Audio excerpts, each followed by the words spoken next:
আমাদের এই রসনার রসবোধের ঠেলায় প্রাণ একেবারে ওষ্ঠাগত।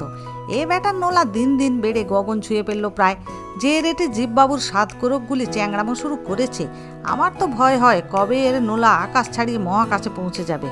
আজ আবার রবিবার, তাই আজ ব্যাটাকে একটু অন্য লেভেলের রসদ জোগাই।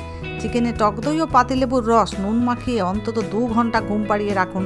টক দই বলেছি বলে আবার এমন টক নিয়েন না যে একদিন টক খেয়ে 3 দিন দাঁতে আর কুটোটি কাটতে পারবেন না। যাই হোক, ম্যারিনেশন হলো, এরবারে জাল চাই। আরে না না, মাছ ধরতে যাব না, রুটি শাকার জাল। রুটি শাকা গ্যাসে বসিয়ে তার ওপরে জামা কাপড় পরা পেঁয়াজ, টমেটো, রসুন সবাইকে ঠেলে ঠুলে বসান। লো টু মিডিয়াম ফ্লেমে সব ব্যাটাকে ঝলসে নিন। এক পিঠ ঝলসানো হলে অন্য দিকটা ঘুরিয়ে দেন। হাই ফ্লেমে ঝলসাতে যায়েন না, তাতে আবার উপরের জামা কাপড়ই পুড়বে, ভেতর অবধি তাপ যাবে ক্লাই।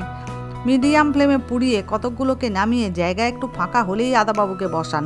ঝাল বুঝে শুকনো লঙ্কা পুড়িয়ে নাবিয়ে রেখে কতগুলি কাঁচা লঙ্কা বসান। সবাইকে পুড়িয়ে প্লেটে তুলে রাখুন। ঠান্ডা হলে লঙ্কাগুলোর বোটা ছিঁড়ে ফেলুন। টমেটোদের পোড়া জ্যাকেট সরান। এরপরে রসুন, পেঁয়াজ, আদা সববার পোড়া জামাকাপড় সরিয়ে বডিগুলোকে আলাদা করুন। আদা দাদার বডিকে ছুরি দিয়ে একটু ছোট ছোট করে কাটুন।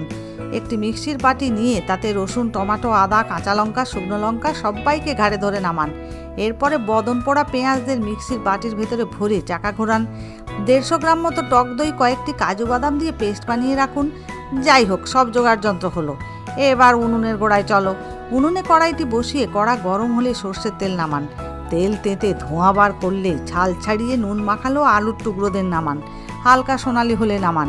ওই তেলেই ম্যারিনেট করা চিকেনদের জল ছেঁকে কড়া ধামে চালান করুন। সময় নিয়ে গায়ে হালকা সোনালি ট্যাটু করিয়ে নামান। যদি তেল লাগে অল্প তেল দিয়ে পেঁয়াজ বাটা নামান। পেঁয়াজ কষা হলেই টমেটো, আদা, রসুন, কাঁচা লঙ্কার পেস্ট নামান। হলুদ গুঁড়ি দিয়ে কাশ্মীরি লঙ্কার গুঁড়ি নামান। পরিমাণ মতো লবণ দিন। লো ফ্লেমে মশলাটা কষাতে থাকুন। যখন কষার চোটে মশলা জোট বেঁধে ঘোট পাকাতে চাইবে, তখন ভাজা চিকেন কড়াইতে চালান করুন। চিকেনকে মশলার সঙ্গে কিছুক্ষণ কষিয়ে নেওয়ার পরে আলু নামান। মশলার সঙ্গে বেশ কিছুক্ষণ নাচানাচির পরে দই দিয়ে বাটা কাজু বাদাম নামান। বেশ করে কষাতে থাকুন। মিক্সি ধোয়া অল্প জলও দিন।